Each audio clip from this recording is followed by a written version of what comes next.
summarize all that we've seen in light of the hype that's going on about these secret Gnostic Gospels that have come out, these hidden Gospels that are supposed to take the place here, and we need to rewrite church history. In light of what we're saying, keep going, and let's step back and get the broader picture yet of scholarship is saying, you got these hidden Gospels, that's the popular view is the Da Vinci Code, but the fact is what the scholars are saying over here, take that in relationship to this thread, this rope going right back to Jesus. And I think what I would say is this, that if you look at this alternative Christian theology, it not only doesn't fit historically in terms of the nature of the sources and the lateness of the sources, but it also is a violation of the fundamental genealogical relationship of Christianity to Judaism. And so the reason there was a reaction was not only because it had a faulty view of Jesus, but it also had a faulty view of God. And that combination, it also had a faulty view of resurrection. And those combination of factors meant that at several different levels it was flipping switches.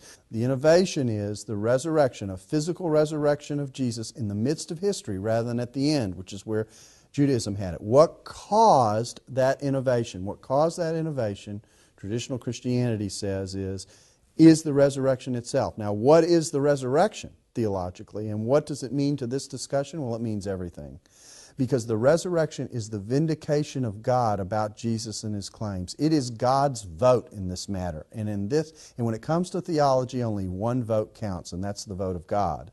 And so when Jesus is laid in a tomb and He's left for dead, and His followers are a little distraught because they think it's all over, and then Jesus raises from the dead and He's at the right hand of the Father and He begins to appear to people, what God was saying in that act is, "This is my Son." And when the Spirit was distributed to the people of God afterwards, He was saying, "This is my promise which comes through my Son."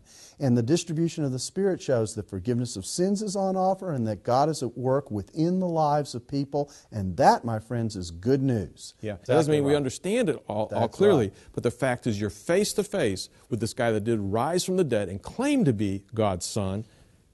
That's what we're looking at. What they understood as a result of that act is that everything that Jesus claimed about who He was and what He was doing in relationship to representing humanity and in relationship to being sent by God, there are lots of statements in the Gospel, "I have come in order to do certain things," or "the Son of Man has come in order to do certain things, to seek and save the lost, to be a ransom for many," etc.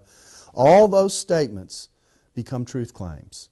They're not only truth claims, they become the truth.